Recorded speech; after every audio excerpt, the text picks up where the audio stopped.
মোহনবাগান বনাম Jamshedpur FC semifinal second league. এই ম্যাচটা কিন্তু দুই দলের জন্যই গুরুত্বপূর্ণ ম্যাচ। এই ম্যাচটা শুধু ম্যাচের মধ্যেই নেই, দুই দলের প্রেস্টিজের লড়াই হয়ে গেছে।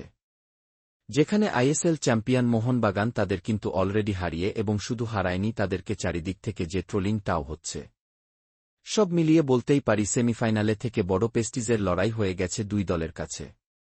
যে চ্যাম্পিয়ন মোহনবাগান তারা কামব্যাক করতে পারবে কিনা, আর জামশেদপুর এফসি কি মোহনবাগানকে হারিয়ে ফাইনালে প্রবেশ করতে পারবে, এটাই দেখার। কালকে দুর্দান্ত একটা ম্যাচ হবে, এতে এক ফোঁটাও সন্দেহ নেই। এই ম্যাচে দুই দলের প্লেয়িং 11 এবং ফরমেশন লাইন অফ কেমন হবে, মোহনবাগানকে জিতার জন্য কি করতে হবে, হেড টু হেড কি বলছে যুবভারতীতে জামশেদপুর এফসির রেকর্ড কেমন, সেই নিয়ে আলোচনা করব। ভিডিওটা গুরুত্বপূর্ণভাবে শেষ পর্যন্ত দেখতে থাকো, যেহেতু আপনার এখানে সমস্ত রকম খেলার আপডেট পেয়ে যাবেন। তাই চ্যানেলটিকে লাইক করে, কমেন্ট করে, সাবস্ক্রাইব করে বেল আইকনটি অন করে প্রেস করে নোটিফিকেশন অন করে দেবেন। আপনাদের একটা লাইক সাবস্ক্রাইব আমায় আরও ভিডিও বানাতে মোটিভেশন দেয়। মোহনবাগান বনাম জামশেদপুর সেমিফাইনাল সেকেন্ড লিগ। এই ম্যাচটি খেলা হবে মোহনবাগানের হোম গ্রাউন্ড যুবভারতী ক্রীড়াঙ্গন স্টেডিয়ামে 7 এপ্রিল অর্থাৎ কালকে সন্ধ্যা 7:30 থেকে।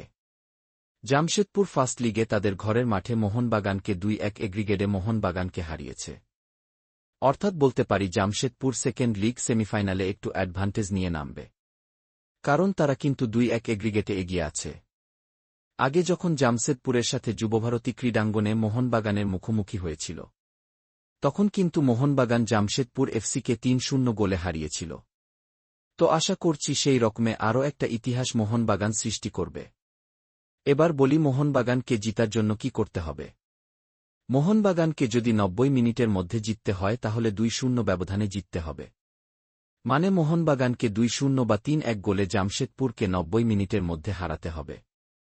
অর্থাৎ বলতে পারেন মোহনবাগান জামশেদপুরকে 2-0 গোলে হারাতেই হবে। আর যদি 90 মিনিটে মোহনবাগান 1 গোলেও জেতে, তাহলে খেলাটা এক্সট্রা টাইম এর দিকে গড়াবে। সেখানেও যদি রেজাল্ট না বেরো তাহলে পেনাল্টি শুট আউটের দিকে গড়াবে ম্যাচটি। জামশেদপুরকে জেতার জন্য কি করতে হবে বলে রাখি, জামশেদপুরকে এই ম্যাচটা জেতার জন্য ড্র করলেও চলবে। মোহনবাগানের ডিফেন্স কিন্তু সেরা, তাও জামশেদপুর এফসির বিরুদ্ধে মোহনবাগান ভুলবশত 2 গোল খেয়েছে। অর্থাৎ জামশেদপুরে যথেষ্ট ভালো প্রতিপক্ষ, এতে এক ফোঁটা সন্দেহ নেই। জামশেদপুর কিন্তু ঘরে বা বাইরে বিড়াল। জামশেদপুর এফসি বাইরে রেকর্ড খুবই খারাপ। অপরদিকে কিন্তু মোহনবাগান নিজেদের ঘরের মাঠে খেলবে, অ্যাডভান্টেজ পাবে, নিজেরা রাজ করবে। এই ম্যাচে আমি কিন্তু মোহনবাগানকে এগিয়ে রাখব। এবার আসি প্লেয়িং 11-এ। সবার প্রথম আসি জামশেদপুর এফসি দলে। জামশেদপুর এফসির কোচ খালিদ জামিল 5-এর ডিফেন্স, 3-এর মাঝমাঠ, 1-1 অর্থাৎ 5-3-1-1 ফরমেশনে দল সাজাবে জামশেদপুর কোচ খালিদ জামিল। যেখানে গোলকিপারে থাকবেন অ্যালবিনো গোমস, 5-এর ডিফেন্সে থাকবে নিখিল বার্লা, মোহাম্মদ উবেস, লেকোভিক, প্রণয়, প্রতীক। মাঝ মাঠে খেলবেন সৌরভ দাস। রাইট মিডে ইমরান খান। লেফট মিডে খেলবেন সানান। ক্রিয়েটিভ মিছিলের হাভি এবং সিঙ্গেল স্ট্রাইকার খেলবেন জর্ডান মারে।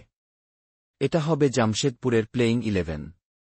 এবার আসি মোহনবাগান দলের প্লেয়িং 11-এ। মোহনবাগান তারা কিন্তু অবশ্যই দুটো পরিবর্তন করবে। যেখানে কোচ অবশ্যই 4-4-1-1 ফরমেশনে দল সাজাবেন। গোলকিপারে থাকবেন বিশাল কাইত, 4-এর defence Asish Rai, Tom Aldred, Alberto, Subhasish, মাঝমাঠে থাপা এবং আপুইয়া। দুটি উইঙ্গার পজিশনে খেলবেন মানবীর এবং লিস্টন কোলাসো। ক্রিয়েটিভ মিডফিল্ডার পজিশনে খেলবেন গ্রেগ স্টুয়ার্ট। ভিডিওটা ভালো লাগলে লাইক করুন, কমেন্ট করুন, সাবস্ক্রাইব করে বেল আইকনটি প্রেস করে নোটিফিকেশন অল করে রাখবেন।